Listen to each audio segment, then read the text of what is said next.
Los dioses le temían a los hombres, le adoraban, pero él solo temía una cosa: el olvido. No hoy tejeré para ti un relato con más de 3 milenios de antigüedad. Es la historia de un héroe cuya inmortalidad no fue un don divino sino un legado, forjado en la memoria de los hombres. Su nombre era Aquiles. Acompáñame a descubrir por qué su madre, una diosa del mar, intentó desesperadamente hacerlo invulnerable y por qué su esfuerzo fue en vano. Para no perderte ni un detalle de esta y otras leyendas épicas, suscríbete al canal. Anne no es una simple biografía, es una leyenda, pero en su corazón late un miedo profundamente humano.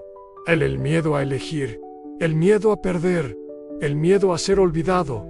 Anne, así que ponte cómodo. Empecemos por el principio, en un tiempo en que la guerra de Troya era apenas un susurro en el telar del destino, y un niño estaba a punto de nacer, predestinado a convertirse en el símbolo eterno del heroísmo, el destino. Antes del nacimiento, la epopeya de Aquiles no comienza con el estruendo de la batalla, ni siquiera con su primer aliento. Su origen se encuentra en una antigua profecía y en el temor que infundió en los dioses. Acostumbrados a gobernar el universo sin rival, Tetis era una deidad marina, una de las Nereidas, hija del anciano Nereo y de la Oceánide Doris.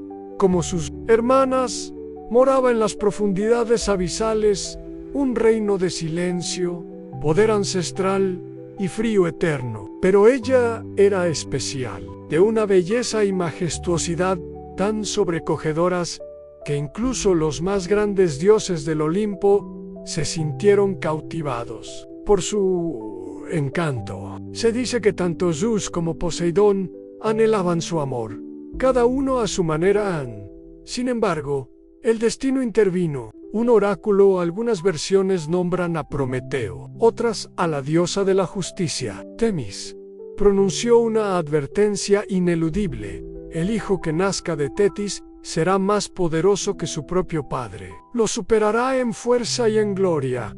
Un día podría desafiar su trono. Estas palabras lo cambiaron todo. Para un simple mortal habrían sido una bendición. Para un inmortal eran una amenaza existencial.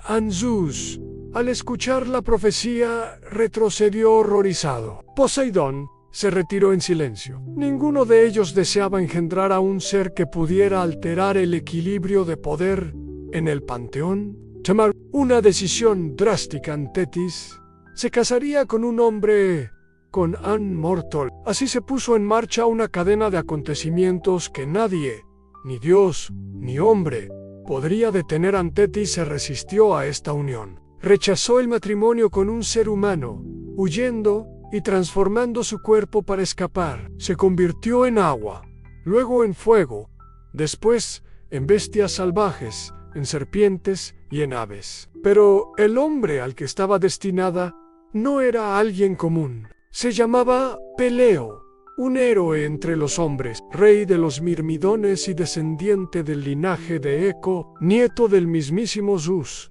Había luchado junto a Heracles y participado en la caza del jabalí de Calidón, ganándose una reputación de valor y honor intachables. Existen varias leyendas sobre cómo logró desposar a Tetis. Una cuenta que se enamoró perdidamente al verla en la orilla y, con la ayuda del sabio centauro Quirón, la rastreó y la sujetó con fuerza, sin soltarla, a pesar de sus metamorfosis, hasta que ella cedió. Otra versión sugiere que los propios dioses lo ayudaron para asegurar que el plan se cumpliera, sea como fuere. La boda se celebró, y no fue una simple ceremonia, sino un festín grandioso al que acudieron todas las grandes potencias de la época. Se congregaron los dioses del Olimpo: Zeus, Hera, Atenia, Apolo, Artemisao, Hermes, Demeter. Asistieron titanes, espíritus de la naturaleza, ninfas, sátiros e incluso las moiras, tejedoras del destino. Aquella unión pretendía reconciliar el mundo de los dioses con el de los mortales en los regalos. Llovían sobre los novios. Atenea obsequió a la novia un escudo forjado con gotas de rocío. Hefesto, una corona que brillaba como el sol. Apolo tocaba la cítara y Artemisa adornaba los lechos con flores. Pero hubo alguien a quien no invitaron en Iris, la diosa de la discordia. Quizás la olvidaron por descuido, o tal vez pensaron que su presencia solo traería desgracias. Pero ella acudió por su cuenta cuando la celebración estaba en su apogeo. Iris entró en el salón. Nadie se atrevió a detenerla. No gritó, no maldijo, no montó una escena. Simplemente caminó en silencio hacia la mesa, sacó de entre sus ropas una manzana de oro y la arrojó en el centro. En ella había una inscripción. Para la más bella, se hizo un silencio sepulcral. 3 diosas, Hera, Atenea y Afrodita, extendieron la mano hacia la manzana al mismo tiempo. Cada una se consideraba la más digna. Cada una estaba segura de que el fruto era para ella. Y en ese instante, el banquete nupcial se transformó en el prólogo de una enemistad legendaria. Anjus, viendo que la disputa no tenía fin, se negó a actuar como juez. En su lugar, ordenó que se eligiera a un mortal para tomar la decisión. El elegido fue París, un joven pastor y príncipe troyano, el mismo que más tarde raptaría a Helena, el mismo que encendería la mecha de la guerra de Troya. París elegiría a Afrodita a cambio de su promesa de entregarle el amor de la mujer más hermosa del mundo. Y sería esta elección la que daría origen a un conflicto que enfrentaría a todas las naciones de la Hélade. Pero eso aún no había sucedido. Por ahora, solo había un festín, una manzana, un agravio y un mundo que comenzaba a resquebrajarse lentamente. Tras la boda, Tetis se mudó a Fetía, en el norte de Grecia, para vivir con su esposo. Su unión no nació del amor, pero fue consagrada por los dioses. Se instalaron en el palacio de Peleo y allí, entre los quehaceres humanos, en un mundo suspendido entre 2 naturalezas, la divina y la mortal, Tetis concibió un hijo. Nadie sabe con certeza cómo fue su embarazo. Los mitos guardan silencio al respecto, pero una cosa es segura: todo el Olimpo contuvo la respiración. El hijo de Tetis era especial incluso antes de nacer. Era la continuación de la profecía, la respuesta a los temores de los dioses. Era aquel a quien temían y al mismo tiempo esperaban. Y finalmente nació un niño de cabellos claros, fuerte como un joven león, hijo de una diosa y un rey mortal. Lo llamaron Aquiles, casi inmortal. Cuando Aquiles vino al mundo, su madre, la diosa marina Tetis, no sintió la alegría de una mujer mortal. Lo miró con la sabiduría de quien ya conoce el final del camino. No había olvidado la profecía. Su hijo alcanzaría una gloria inmensa, superando a su padre, pero su vida sería, posiblemente, demasiado breve. Tetis no podía aceptar que su hijo estuviera destinado a morir. Ella, que había vivido durante Ianis, en un mundo sin vejez ni dolor, había traído al mundo a un ser cuyo cada día lo acercaría más a la muerte. Y decidió: no, la mortalidad no es para él.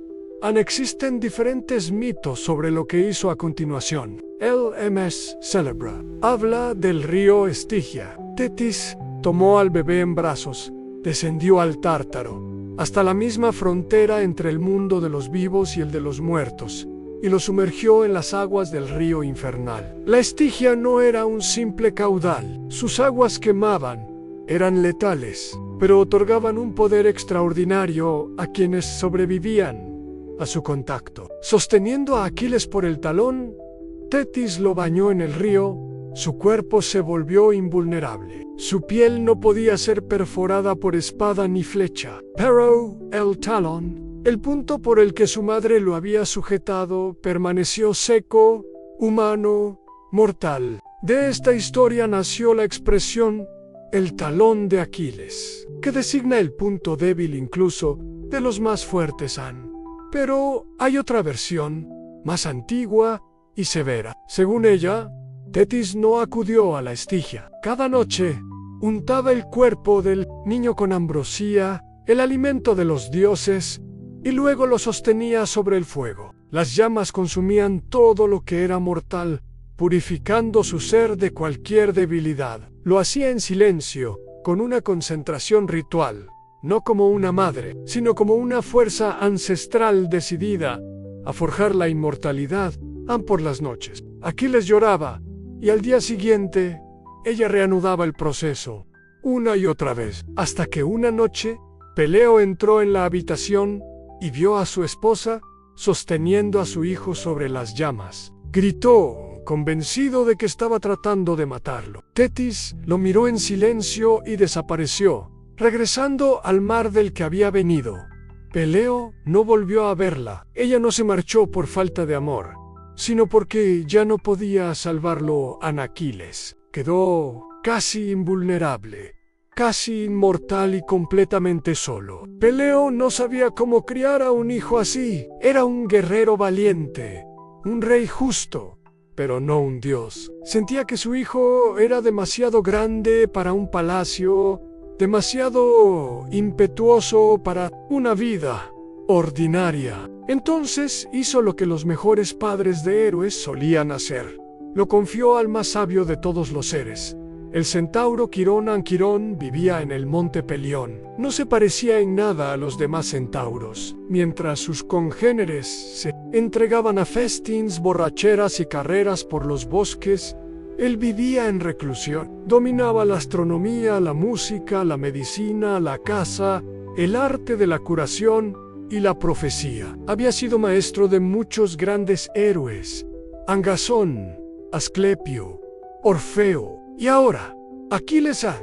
El joven héroe se instaló en una cueva del Pelión. Sus días transcurrían con una disciplina sencilla y rigurosa. Por la mañana corría por las laderas de las montañas. Luego practicaba el tiro con arco. Después aprendía sobre remedios, heridas y vendajes.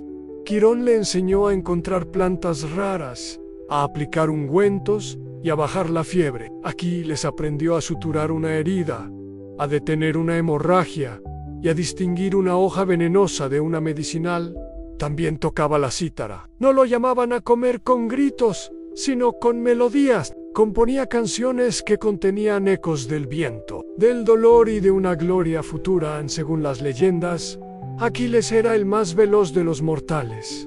Sus pies apenas rozaban el suelo. Naciste para no estar quieto, le decía Quirón. Why, hell no. Se lanzaba por los senderos, saltaba sobre barrancos, corría sobre grava, hierba y charcos, siempre más rápido que nadie. Atrapaba liebres con las manos desnudas, derrotaba a ciervos sin armas y se acercaba a las aves sigilosamente, como una sombra.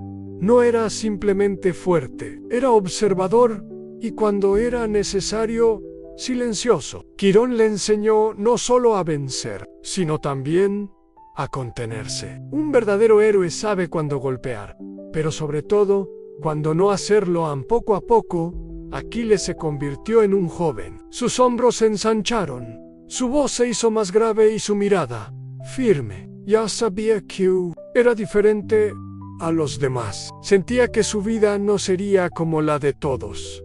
Pero por ahora aprendía, por ahora corría, por ahora vivía en las montañas, rodeado de silencio, estrellas y la voz de un centauro no oculto del destino. Aquiles crecía, su cuerpo se fortalecía, sus movimientos ganaban precisión y su voz confianza.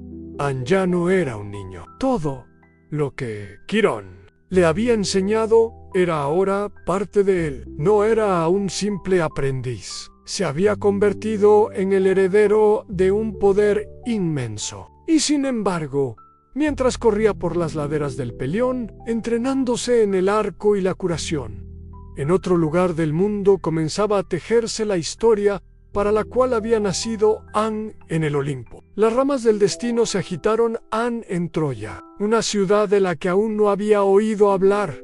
se estaban desencadenando los acontecimientos que pronto sacudirían todo el mundo griego. Todo había comenzado con aquella manzana, con la elección del príncipe troyano Paris a favor de Afrodita, y con la promesa que ella le hizo, el amor de la mujer más hermosa del mundo, y cumplió su palabra. Helena, la esposa del rey espartano Menelao, fue llevada a Troya. Los dioses volvieron a tomar partido en el conflicto. Los griegos se preparaban para la guerra, y en ese momento, el destino regresó para reclamar a Aquiles. Según una profecía, los griegos no podrían obtener la victoria sin él. Solo él podía inclinar la balanza de la guerra. Pero la profecía tenía una segunda condición. Así, Aquiles partía hacia las murallas de Troya. Moriría. No podía haber victoria sin sacrificio. No podía haber gloria sin un final. Los primeros en saberlo no fueron los héroes, sino los dioses. Y después de ellos, Tetis, su madre, acudió a Peleo y le exigió de nuevo que salvara a su hijo, mientras aún fuera posible. La decisión fue esconder a Aquiles lejos de todas las miradas, de los juramentos y de las llamadas a la gloria, un lugar donde nadie lo buscaría. Eligieron la isla de Siros. Allí reinaba el anciano rey Licomedes, un aliado fiable y discreto. Su palacio se alzaba en lo alto de las montañas, a salvo de ojos extraños. Tenía muchas hijas y ningún hijo varón. Allí, entre las doncellas, Aquiles podría desaparecer. Vestir a un joven como una muchacha parecía una locura. Pero, ¿es la locura frente al destino? Así comenzó uno de los capítulos más extraños en la vida del futuro héroe. Recibió un nombre femenino, Pira, según algunas versiones, que significa la pelirroja, por el color de su cabello. Se vistió con ropas de mujer, le trenzaron el pelo y entró en el palacio de Licamids como una de sus hijas. Al principio, todo le resultaba antinatural. Se movía con demasiada brusquedad, hablaba con un tono demasiado grave, pero las jóvenes lo aceptaron, considerándolo una muchacha tímida y extraña, pero no una extraña. Empezó a acostumbrarse a participar en sus actividades. Tocaba la cítara, bailaba y a veces guardaba silencio con ellas bajo la lluvia, contemplando las nubes. Aquiles nunca fue un cobarde. No se escondía de la batalla por miedo, sino porque sabía que si participaba en esa guerra moriría. Y la vida, a pesar de todo, le era apreciada. Aún era joven, pero cuanto más tiempo pasaba en Esiros, más sentía una extraña melancolía. No solo echaba de menos las armas, se echaba de menos a sí mismo. Sentía que su corazón no quería estar oculto. Sus manos anhelaban tensar la cuerda de un arco. Su pecho deseaba respirar con libertad. Su propio cuerpo se rebelaba contra él. Sometimiento.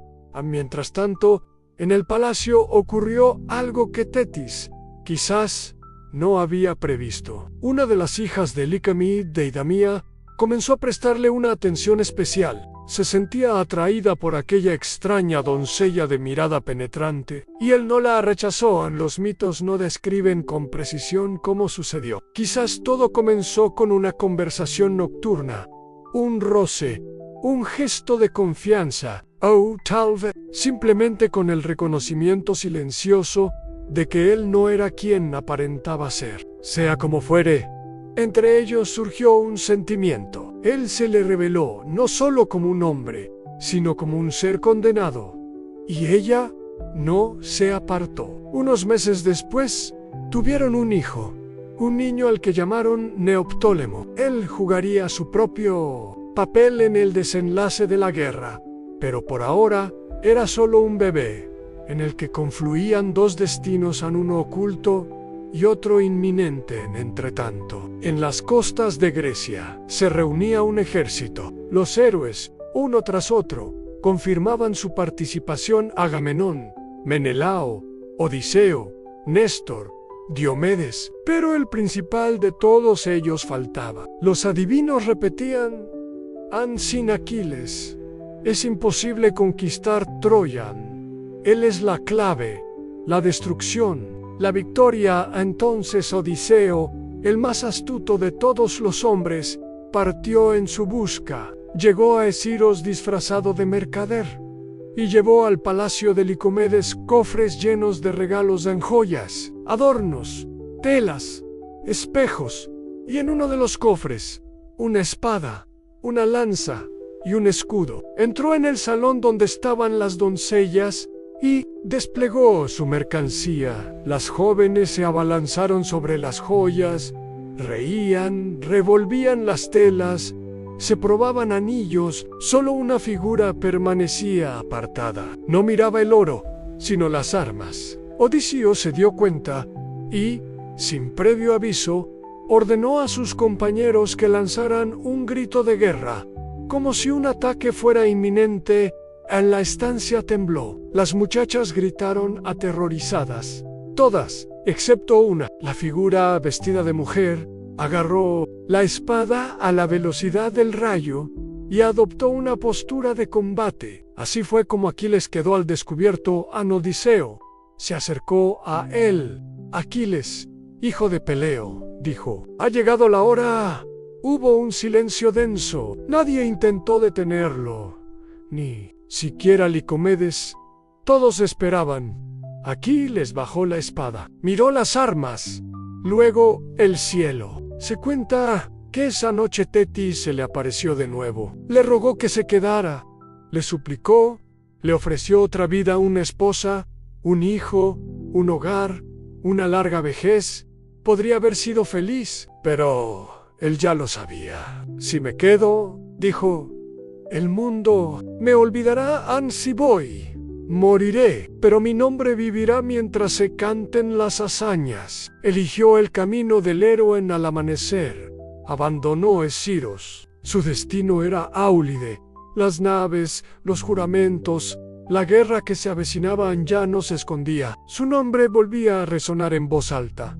Aquiles había salido de la sombra, y ahora nada podía detener al destino en el comienzo de la guerra. De Troya, la historia en la que Aquiles alcanzaría la inmortalidad no comienza con el choque de espadas, ni con asedios, ni con enemistades, sino con una fiesta, un banquete al que alguien no fue invitado, y con una manzana que nadie se atrevió a ignorar durante la boda de Peleo y Tetis, a la que fueron convocados todos los dioses del Olimpo. Una de ellos, Iris, la diosa de la discordia, fue dejada de lado. No la invitaron, temiendo que arruinara la celebración. Pero Iris apareció y, sin decir una palabra, arrojó sobre la mesa una manzana de oro con una inscripción: «Para la más bella». En ese momento, el festín se convirtió en una disputa. Era Atenea y Afrodita, tres grandes diosas, reclamaron simultáneamente el título. Ninguna estaba dispuesta a ceder en la riña entre ellas. Pronto se convirtió en algo más grande. Para poner fin a la contienda, Zeus ordenó que se eligiera un juez, y este fue el príncipe mortal troyano. Paris, cada una de las diosas, intentó ganarse su favor. Hera le prometió el dominio sobre el mundo entero. Atenea, la sabiduría y la victoria en las batallas. Y Afrodita, el amor de la mujer más hermosa que el mundo conocía. Paris eligió a Afrodita. Como recompensa, obtuvo a Helena, la esposa del rey espartano Menelao, una mujer cuya belleza era considerada divina. Según algunas versiones, ella siguió a Paris por voluntad propia. Según otras, fue raptada, pero la esencia era la misma. A la reina de un rey griego estaba en Troya, y el honor de Menelao había sido ultrajado. Sin embargo, no se trataba solo de una ofensa personal. Antes de que Helena se casara, todos los nobles griegos habían hecho un juramento en sí. Alguien atentaba contra su unión, los demás se unirían para restaurar la justicia. Ese juramento ahora los llamaba Atolos. Cada rey, cada héroe, cada clan debía responder. Los griegos comenzaron a prepararse para la guerra. El puerto de Áulide fue elegido como punto de reunión, un lugar idóneo para enviar las naves hacia el Anou Tresotro. Reyes y comandantes comenzaron a llegar Ogiseu y Itaucau, Néstor y Pilus, Diomedes, Diargos, los dos Ajax de Salamina y Lócrida, y Idomení y Creta. El comandante en jefe fue Agamenón, hermano mayo de Menelao y rey de Micenas. Cientos de naves se alinearon en la costa. Miles de guerreros estaban en armas, pero uno de ellos todavía faltaba. El adivino Calcas lo había advertido a la victoria. Es imposible sin Aquiles. Debe formar parte de la expedición. O todo el plan está condenado al fracaso tras los sucesos de Esiros. Aquiles llegó a Aulide. Con él llegaron los Myrmidons, un pueblo leal cuya fama los precedía. Era apuesto, decidido. En su mirada no había miedo. Sabía que iba a una guerra de la que no regresaría, pero ya había elegido su camino con todas las tropas reunidas. El mar permanecía en silencio. Pasaban los días y no soplaba el viento. Las naves no podían zarpar y los hombres murmuraban. Calcas consultó de nuevo a los dioses y la profecía resonó con una nueva y terrible fuerza. Artemisa estaba enfurecida. Durante una cacería, Agamenón había matado a su siervo sagrado y luego, en un acto de soberbia, había proclamado que superaba a la diosa en puntería. Artemisa no lo había perdonado. Para que el viento volviera a soplar, exigía un sacrificio. No uno cualquiera, sino uno espantoso, aunque Agamenón sacrificara a su propia hija, Ifigenia como padre.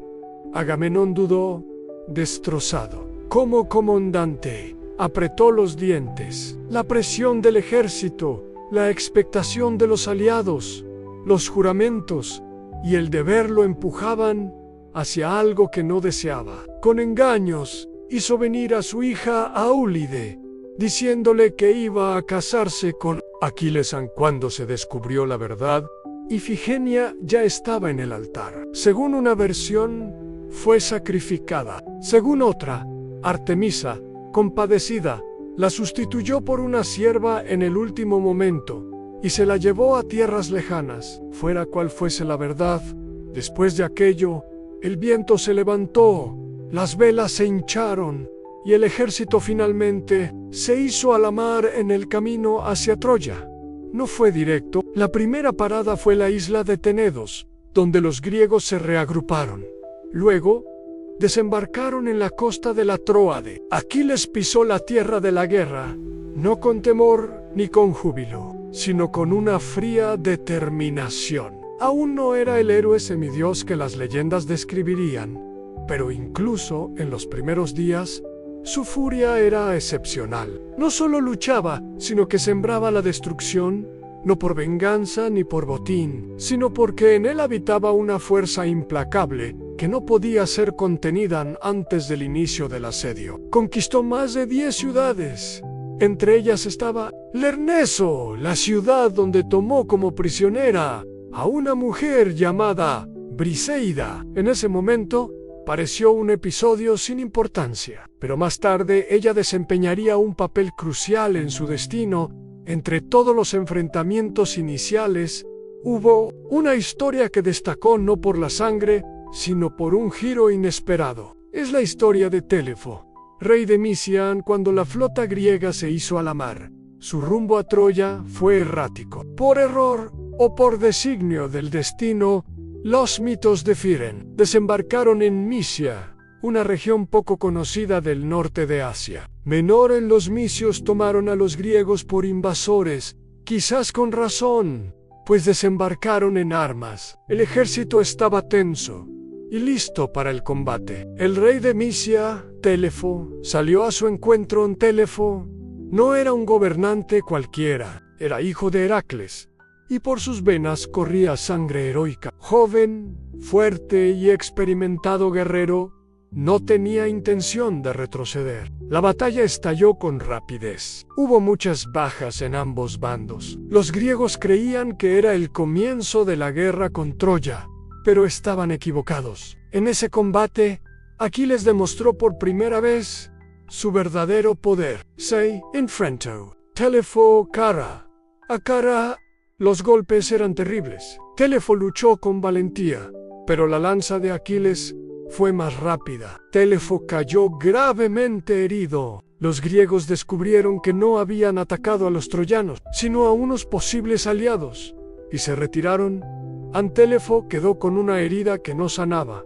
Ardía como si estuviera envenenada. Ni médicos ni sacerdotes podían curarla. Desesperado, acudió al santuario de Delfos y preguntó al oráculo qué hacer. La respuesta fue enigmática: en quien te hirió, te sanará sufriendo de un dolor atroz. Telefo viajó a Áulide, no como un enemigo, sino como un suplicante. Cojeaba, apoyándose en una lanza, y rogó a Aquiles: me has privado de mi fuerza. Devuélvemela, sin ti moriré. Aquiles se sorprendió, pero no se negó. Quirón, su mentor, le había enseñado no solo a infligir heridas, sino también a curarlas. Según una de las versiones, Aquiles raspó virutas del asta de su propia lanza y las aplicó a la herida de Telefo. La madera, imbuida del poder del héroe, actuó como un bálsamo mágico. La herida comenzó a cerrarse en Telefo. Ya curado, juró no volver a luchar contra los griegos. Más tarde, sería él quien les mostraría el camino correcto hacia Troya, pues hasta entonces el ejército había vagado sin un rumbo claro. Los griegos miraban a Aquiles como a un presagio. Incluso los guerreros más ilustres sabían que él era diferente. Había algo en el que no comprendían del todo. Era joven, pero temible, silencioso, pero implacable, y su nombre comenzaba a resonar en los campamentos como sinónimo de poder y de peligro. Así comenzó su gloria. Así comenzó la guerra, en la que los héroes encontrarían la inmortalidad y perecerían. Ano tras otro.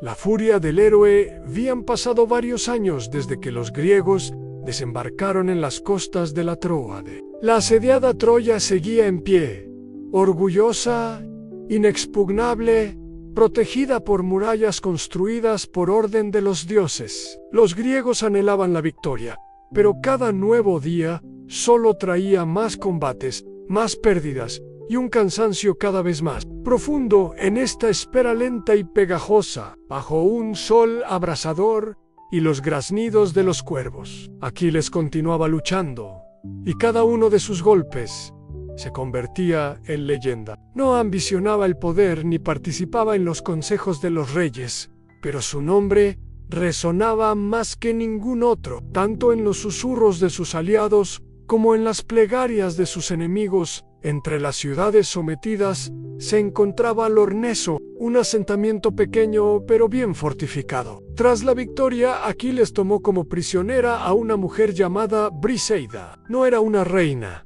pero pertenecía a una familia noble. En su semblante, decían, se mezclaban la dignidad y la amargura. Su esposo había muerto en la batalla, su ciudad había caído, y ella se había quedado sola. Aquiles, a pesar de haber llegado como un conquistador, la trató con respeto. No la consideraba un trofeo de guerra, ni la convertía en un objeto. En el campamento se rumoreaba que se había vuelto cercana a él. Para algunos era una concubina, para otros una compañera, pero para el propio Aquiles era una persona con la que podía guardar silencio, sin sentirse solo. El comandante en jefe del ejército griego era Agamenón, rey de Micenas, hermano de Menelao, un hombre autoritario, ambicioso y lejos de ser perfecto. Su botín de una de las incursiones, una sacerdotisa de Apolo llamada Crisaida, pronto fue reclamado. Su padre, el anciano sacerdote Crisis, llegó al campamento con ricos regalos, suplicando que le devolvieran a su hija. Agamenón se negó. El sacerdote, ofendido, se dirigió a Apolo y pronto una plaga asoló el campamento griego. Los hombres morían rápidamente. El pánico se apoderó del lugar. Calcas, convocado para interpretar la ira de los dioses, Declaró que la maldición no cesaría hasta que Crisida fuera devuelta a su padre Agamenón. Obedeció, pero exigió una compensación. Si él perdía a su mujer, tomaría la de otro, y esa sería Briseida. Ordenó que se la arrebataran a Aquiles.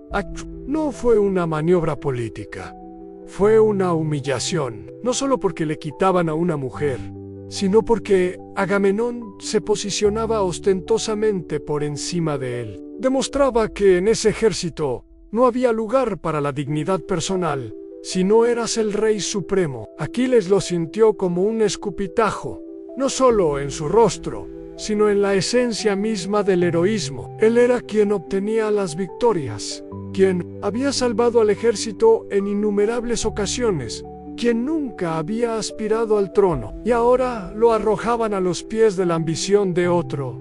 Aquiles no gritó, no empuñó su arma, no desafió a Agamenón a un duelo, simplemente abandonó el consejo, regresó a su tienda y anunció que no volvería a luchar, ni él ni sus mirmidones. Se desvinculaba de una guerra que ya no consideraba suya. A sus ojos, aquel ejército había dejado de ser una alianza de héroes para convertirse en una turba gobernada por la soberbia de un solo hombre. Desde ese momento, el ejército griego quedó privado de su guerrero más poderoso, y aunque nadie lo dijo en voz alta, todos comprendieron que una sombra había caído sobre sus filas. Sin Aquiles, los consejos de guerra sonaban vacíos, los ataques fracasaban, la confianza se desvanecía, mientras Aquiles permanecía en su tienda, sumido en el silencio. Los troyanos comenzaron una ofensiva. Los lideraba Héctor, hijo del rey Príamo, un hombre valiente, inteligente y justo, el verdadero protector de su ciudad. Con él al mando, los guerreros troyanos cambiaron. Ya no se escondían tras las murallas. Empezaron a retroceder a los griegos en la llanura. Héctor guiaba a sus tropas con la determinación de quien sabe por qué está dispuesto a morir cada día. Los griegos retrocedían más y más hacia el mar. Sus naves, antes varadas en la playa, se convirtieron en su última línea de defensa, y en medio de esa creciente desesperación, todos volvían a recordar el nombre de Aquiles. Pero él permanecía en silencio. No salía a su tienda. Estaba cerrada y su lanza. Inmóvil a su lado se quedaba Patroclo, su amigo, su compañero, el único que se atrevía a hablar cuando los demás callaban. Patroclo no era tan fuerte como Aquiles, pero era profundo y leal. Veía cómo la ofensa bullía en el interior de Aquiles. Veía cómo apretaba los puños al oír el sonido de las trompetas de guerra. Comprendía que tras ese silencio no había debilidad, sino una herida infligida no por un enemigo, sino por uno de los suyos. Patroclo intentó convencerlo de que regresara al campo de batalla. Le habló de sus camaradas, de la guerra, de los guerreros que morían, de que el enemigo estaba casi a las puertas de sus propias tiendas. Pero Aquiles no escuchaba, o fingía no hacerlo. Se sentaba junto al mar, como si esperara que la propia tierra reconociera que tenía razón. Y sin embargo, cada atardecer escuchaba el estruendo de las batallas. Cada día sabía quién había...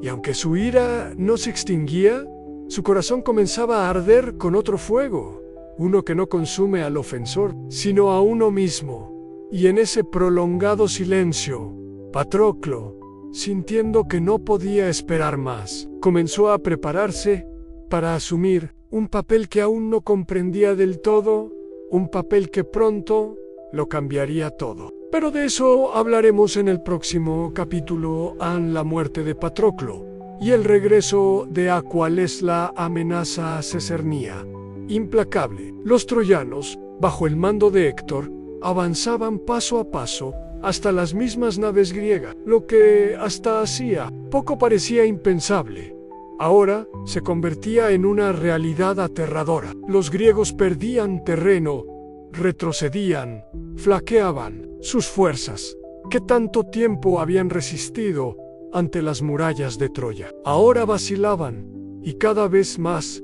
a menudo, resonaba el nombre de quien una vez fue su mayor esperanza en Aquiles, el guerrero que se había negado a luchar, incapaz de perdonar. El insulto, él seguía en su tienda y cada atardecer, contemplando el horizonte, se sumía en un silencio que ocultaba una furia reprimida por la ofensa. Sabía que su ausencia le estaba costando caro al ejército, y aún así, no levantaba su lanza. Su decisión estaba tomada, y para él, el honor valía más que los gritos de los moribundos a su lado. En ese silencio, día tras día, estaba Patroclo, su amigo de la infancia, su sombra, su opuesto, y a la vez, una parte de sí mismo. Sabía que Aquiles sufría, aunque éste no lo demostrara, y veía como cada nuevo informe sobre los caídos abría una nueva grieta en su mutismo. Patroclo ya no intentaba convencerlo,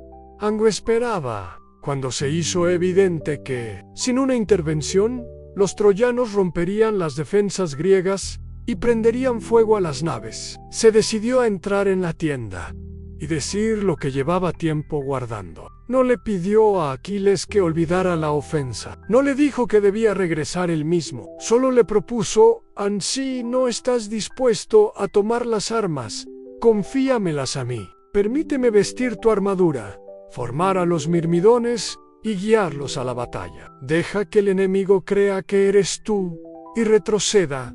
No buscaré la gloria. Solo quiero detener esta masacre».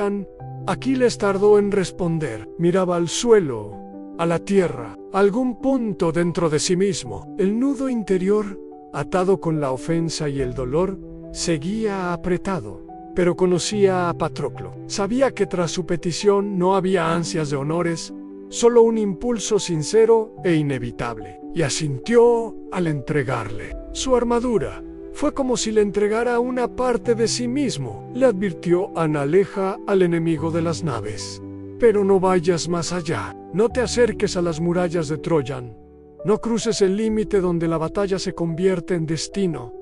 Patroclo se vistió con la armadura ajena y se asemejó a quien no era. Los mirmidones, tanto tiempo en silencio, parecieron revivir safe en orden de batalla. Y cuando sonó el cuerno, su grito fue como un terremoto. Los griegos, que habían perdido la esperanza, sintieron que una fuerza había regresado. Los troyanos, al ver la resplandeciente armadura de Aquiles, vacilaron, creyeron que había vuelto y comenzaron a retroceder a Patroclo. Impulsado por el coraje y la compasión, se lanzó al combate. Luchó como un inspirado, barriendo enemigos uno tras otro. El curso de la batalla en la llanura cambió. Los griegos volvieron a sentir el aliento de la victoria. Pero entonces, cegado por el éxito, Patroclo olvidó el límite que le habían ordenado no cruzar. En el fervor y el ardor del triunfo, se acercó a las murallas de Troyan. Allí, a las mismas puertas, se encontró con Héctor. El duelo entre ellos fue breve pero intenso. Patroclo luchó con valentía, pero no con la certeza que habría tenido. Aquiles dan un golpe certero y la armadura cayó al suelo. Se dice que, antes de morir, Patroclo pronunció estas palabras: «Tú me has matado, pero pronto te encontrarás con quien me vengará». Cuando la noticia de la muerte de Patroclo llegó al campamento, nadie se atrevió a ser el primero en entrar en la tienda de Aquiles. Él seguía sentado junto al mar, en soledad, y cuando escuchó las palabras, su rostro no cambió. Lentamente, bajó la cabeza, como si algo se hubiera derrumbado en su interior. Y entonces se levantó y gritó. Aquel grito, según contaron, se oyó no solo en el campamento griego, sino en la propia Troya. Su voz, cargada de dolor y furia, recorrió la llanura, e incluso los dioses en el Olimpo, según la leyenda, volvieron la cabeza. Aquiles, a quien nada había podido obligar a regresar, ya no podía permanecer al margen. Sentía que no había perdido solo a un compañero, sino una parte de sí mismo. Y ahora ya no necesitaba gloria, ni reconocimiento. Solo quería una cosa, aunque Patroclo fuera vengado. Pero su armadura ya no estaba. Héctor la había despojado del cuerpo de Patroclo como trofeo. Aquiles estaba desarmado. Entonces invocó a su madre Tétisan. Ella acudió de nuevo, no con reproches ni súplicas, sino con el silencio que traen consigo las madres que sobreviven a sus hijos. «Sé que si regreso moriré», le dijo él, «pero ya estoy muerto». Antetis ascendió hasta Hefesto, el dios herrero, y este forjó para Aquiles una nueva armadura, una como ningún mortal había vestido jamás, un escudo con la imagen del cosmos, desde pastores hasta estrellas, desde la cosecha hasta el ocaso, desde el nacimiento hasta la guerra, un yelmo que brillaba como una llama, una coraza contra la que el hierro rebotaban. Se vistió con esa armadura y se convirtió en otro. Se plantó en medio del campamento y nadie se atrevió a acercársele. En él ya no quedaba nada del muchacho, ni del ofendido, ni siquiera del héroe. Se había convertido en lo que estaba destinado a ser desde el principio, un hombre que ya no tenía nada que perder. No ansiaba la gloria, solo quería recuperar a su amigo. Y si eso era imposible, al menos castigaría a quien se lo había arrebatado. Aquiles regresó al campo de batalla. Y desde ese momento, la guerra dejó de ser la misma. En el duelo con Héctor, cuando Aquiles pisó de nuevo el campo de batalla, la tierra pareció cambiar de ritmo. El ejército griego recuperó el ánimo, como si el aire se hubiera llenado de una nueva densidad. El miedo silencioso que se había contenido en los corazones de los troyanos estalló. Lo vieron avanzar, no en formación, no protegido, como si él mismo supiera que ninguna armadura salvó su furia. Le era ya necesaria, no participaba en disputas, no obedecía órdenes, no escuchaba los consejos de guerra, simplemente avanzaba. Y quienes se interponían en su camino ni siquiera tenían tiempo de comprender que los estaba matando. Su lanza volaba como un pensamiento, sus golpes eran impecables, y cada paso parecía impulsado por el destino. Namba luchaba por la victoria, despejaba el camino, buscando a aquel que le había arrebatado a Patroclo. Héctor, de pie ante las murallas de Troya, sabía que este encuentro era inevitable. No huyó, no se ocultó, pero en su interior sentía que la batalla ya no era una cuestión de honor, sino una sentencia sin derecho a apelación. En la ciudad le suplicaron que no saliera. Príamo le pidió que se quedara. Su madre, la reina Hécuba, intentó disuadirlo, pero Héctor, el hijo de Troya, comprendía que si se escondía, la muralla moral de la ciudad caería antes que la de piedra, y salió al encuentro del hombre cuyo dolor se había transformado en poder, cuya furia era más profunda que la guerra, cuya sombra ya cubría la ciudad antes de que comenzara el combate. Hubo un breve instante en que ambos se quedaron quietos, uno frente al otro. Héctor, sabiendo que muy probablemente caminaba hacia la muerte. Aquiles, sabiendo que la muerte era lo único que ya no temía. Sin palabras, sin gritos, sin desafíos altisonantes, solo una mirada en la que ya todo estaba dicho. Héctor fue el primero en lanzarse al ataque, intentando usar su agilidad y velocidad. Pero Aquiles era más rápido. Aquel que durante años había sido considerado invencible entre los troyanos, ahora se veía incapaz siquiera de tocar a su enemigo. Los dioses observaban en silencio, sin intervenir. Solo Atenea, protectora de Aquiles, lo seguía invisiblemente, infundiendo precisión en sus movimientos y fuerza en cada golpe. Héctor, al darse cuenta de que no podría vencerlo, intentó dirigirse a Aquiles con estas palabras: «Ansi muero, devuelve mi cuerpo a mi padre. No me prives de los ritos fúnebres». Pero Aquiles, con un rostro en el que no quedaba rastro de humanidad, respondió: «A la misma piedad que tú tuviste con Patroclo, La tendré yo contigo. Ana arrojó su lanza, y no falló. Héctor cayó como un árbol talado en medio del campo. Aún respiraba, aún miraba cuando Aquiles se acercó, pero éste no pronunció palabra. Le quitó la armadura, dejando solo el rostro al descubierto como un recordatorio.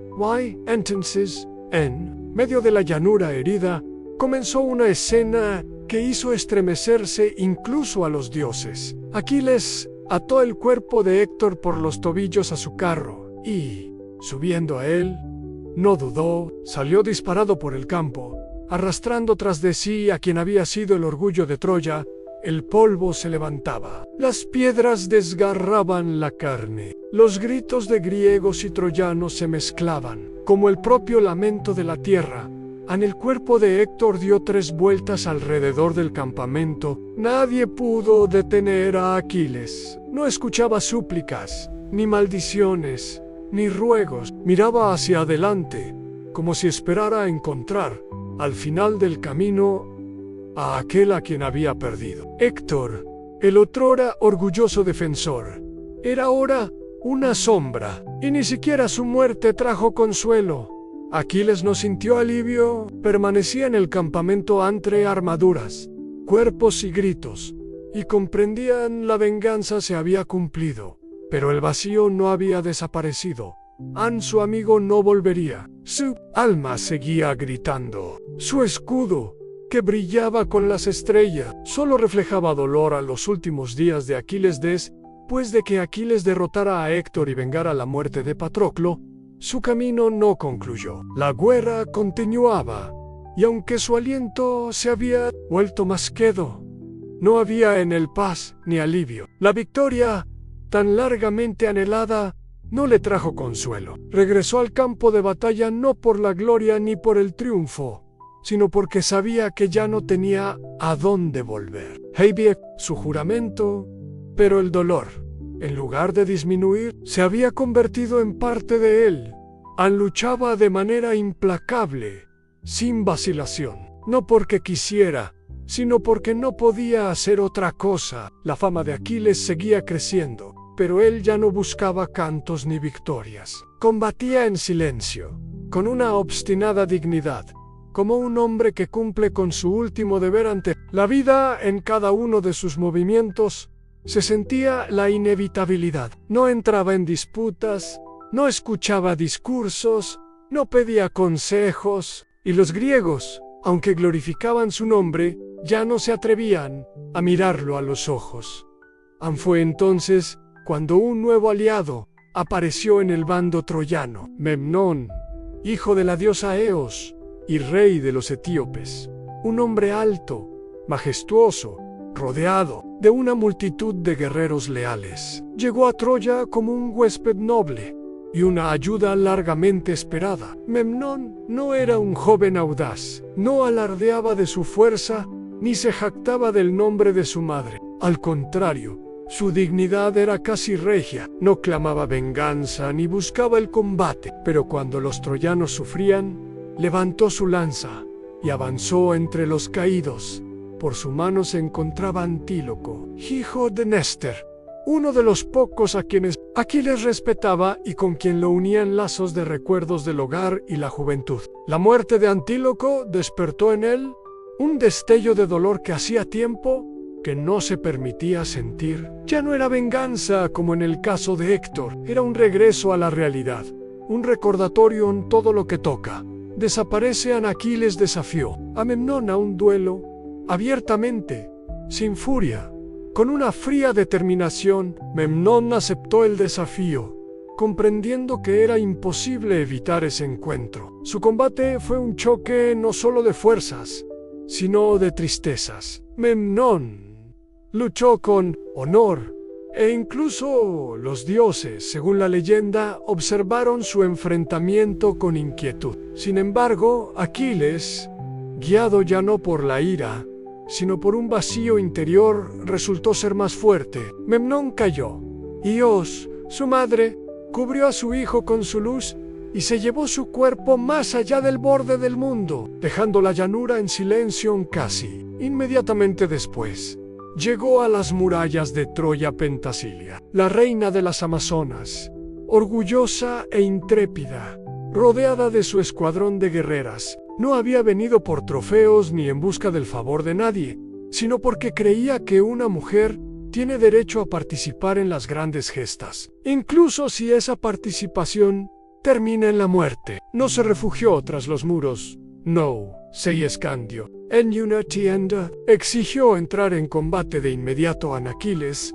Al enterarse de su llegada, tomó de nuevo su lanza y, sin pedir consejo, salió a su encuentro. El duelo fue fulminante, como si dos torrentes hubieran confluido en un mismo cauce. Pentasilia luchó con una gracia y una fuerza, con una valentía digna de leyenda. Aquiles no se permitió errores, pero no pudo evitar reconocer que tenía ante sí a un adversario destinado a entrar en los cantos. En el momento en que el cuerpo de ella se desplomó, le quitó el yelmo para mirarla a la cara, y en ese instante lo invadió un extraño silencio. El rostro, oculto bajo la armadura, resultó ser joven, casi infantil. En su mirada, que ya se apagaba, no vio miedo, sino algo cercano a la paz.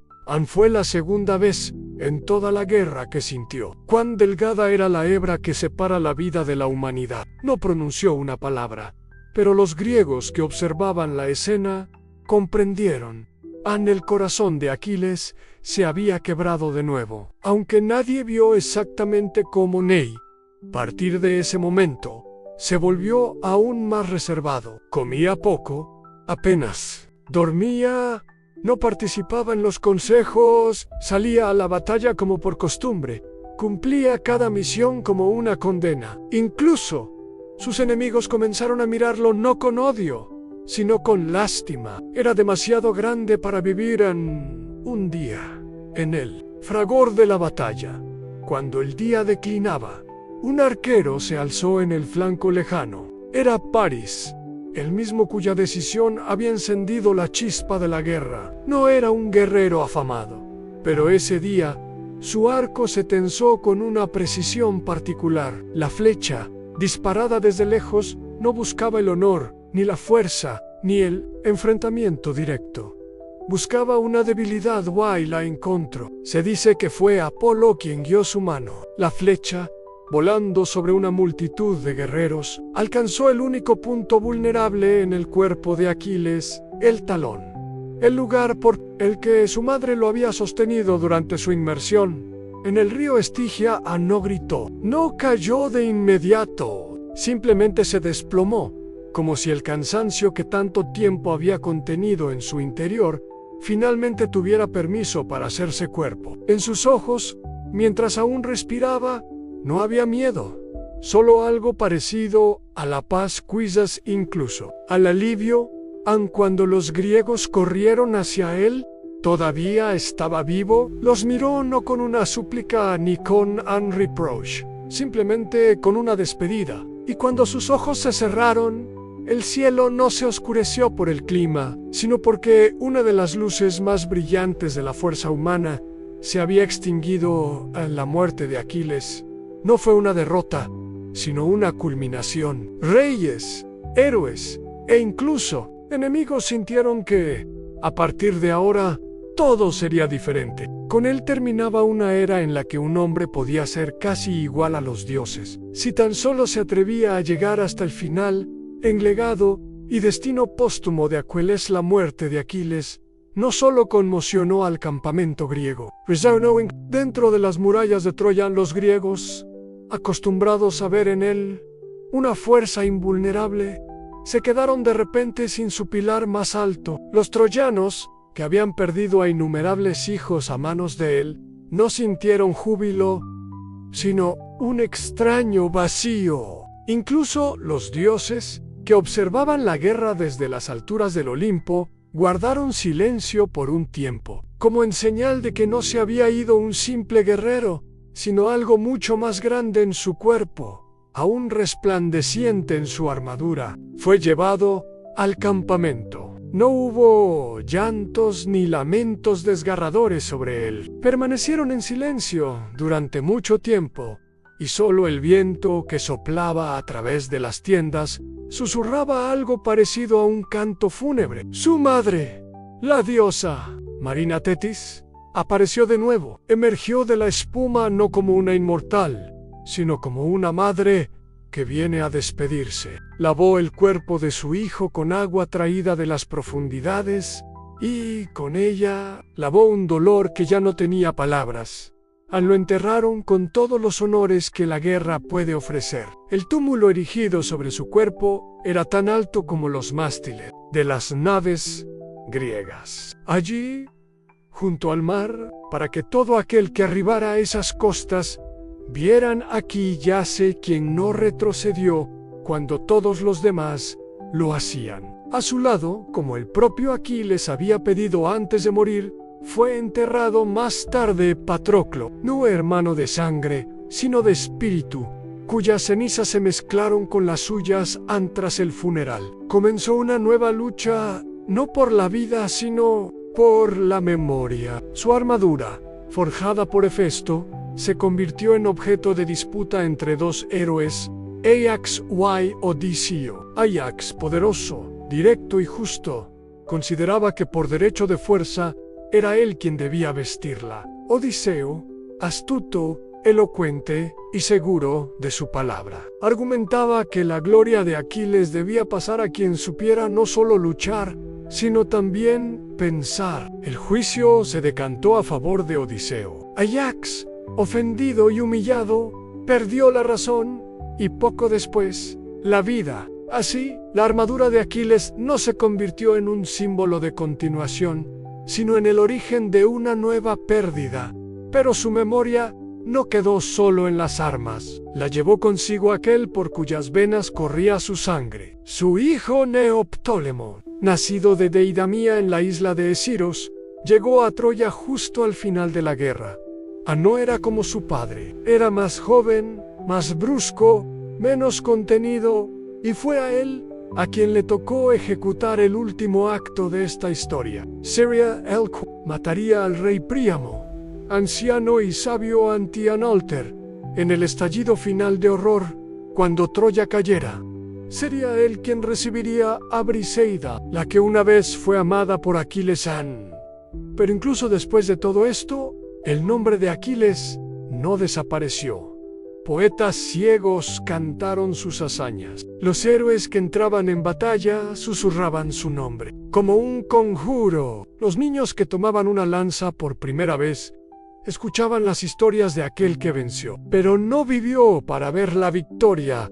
El destino de Aquiles no terminó con su cuerpo, continuó en aquellos que vivieron después de él, en quienes repitieron su camino, conscientes de que no a todos les es dado recorrerlo hasta el final. Fue un hombre, fue el hijo de una diosa, fue un héroe que eligió él mismo su vida, corta, pero brillante, y por eso su memoria no es un simple recuerdo, sino esa forma eterna de gloria a la que aspira todo aquel que alguna vez se ha situado entre el miedo y el honor.